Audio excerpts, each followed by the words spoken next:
In Aotearoa, New Zealand, over 90,000 students are enrolled in state integrated schools. Of those, about 65,000 attend Catholic schools.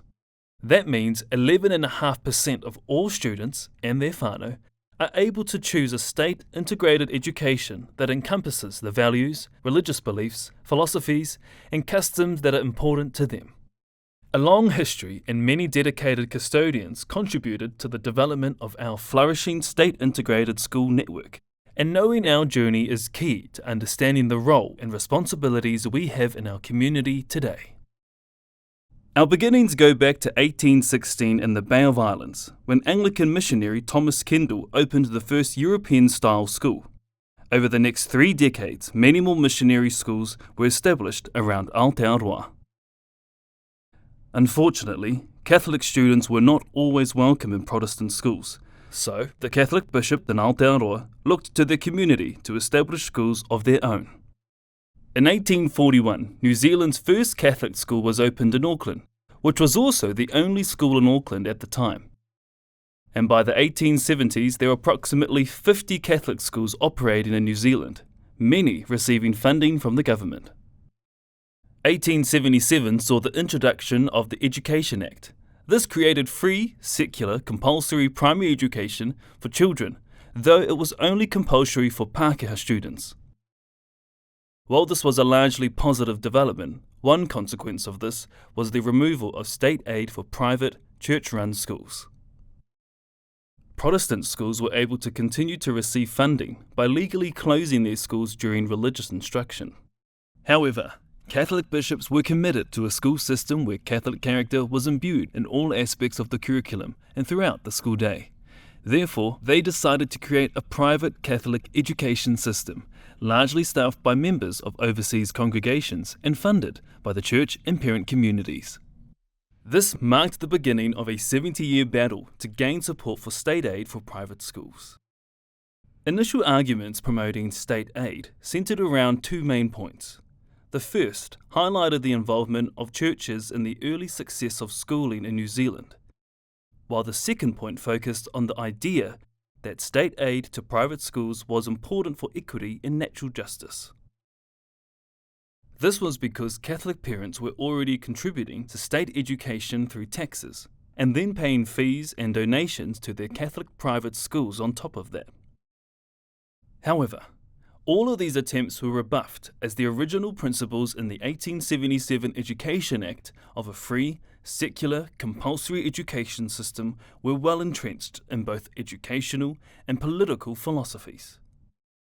On top of this, there was concern that private schools would compete with public schools for limited resources and lower the quality of state education. The shared experiences of New Zealanders during World War II helped to break down sectarian barriers in Aotearoa, and church authorities began to work together to achieve state aid for their schools. But the population boom that followed the war and the raising of the school leaving age to 15 meant that resources in Catholic schools were increasingly stretched. More lay teachers needed to be employed and properties needed to be adapted or expanded. Obviously, this further increased the financial burden on communities, parishes, and parents.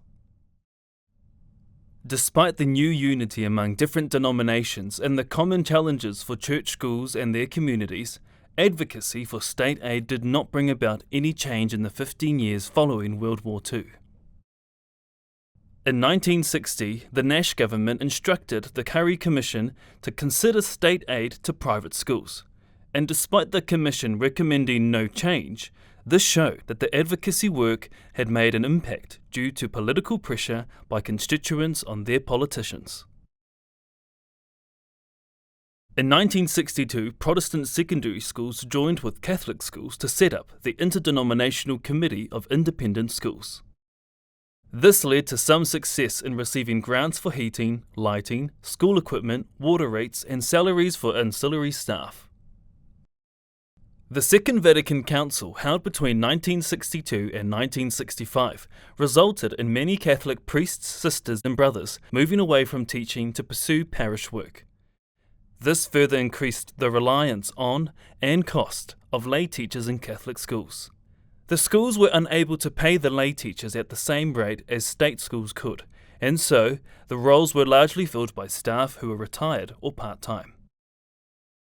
The problems of insufficient staffing and poor classroom facilities meant that in this period it was normal to find class sizes of 60 students or more. Unsurprisingly, all of this had an impact on the quality of education at Catholic schools, and their roles began to fall as Catholic families opted to send their children to free state schools instead.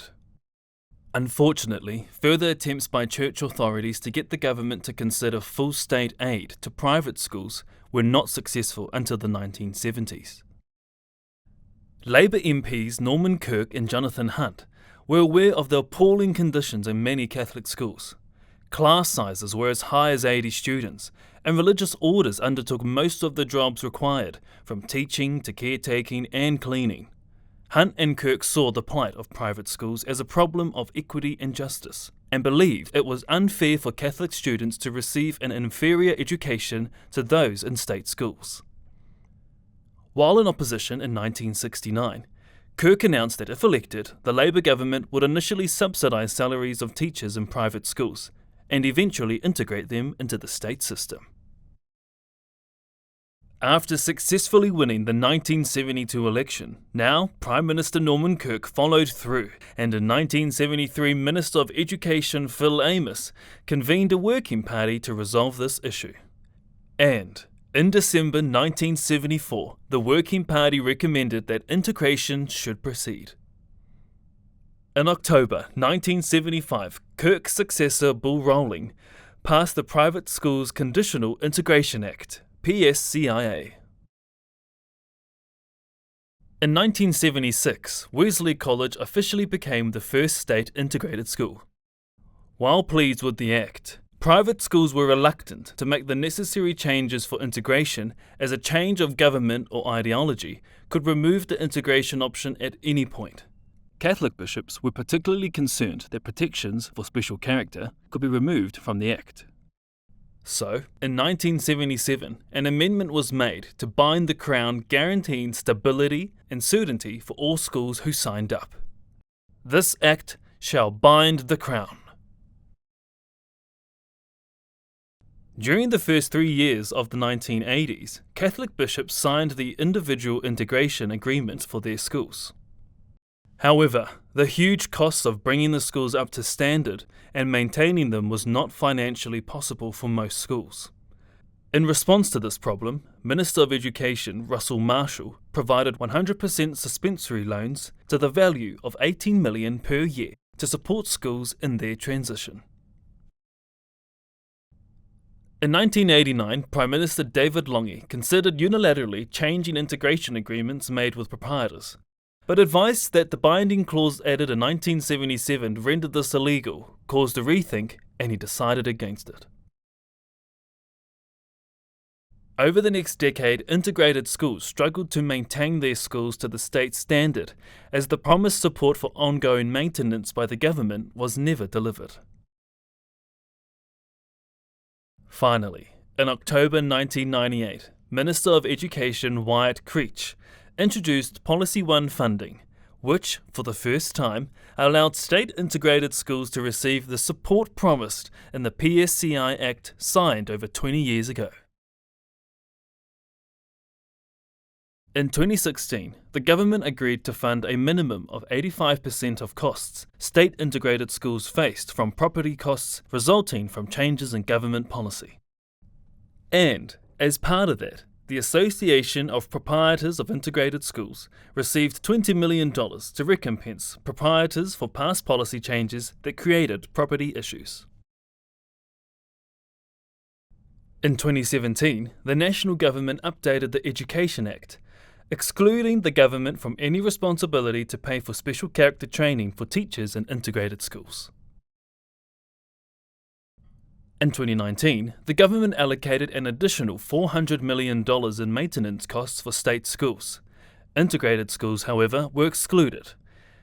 APIS began a conversation with the Minister of Education to rectify this omission.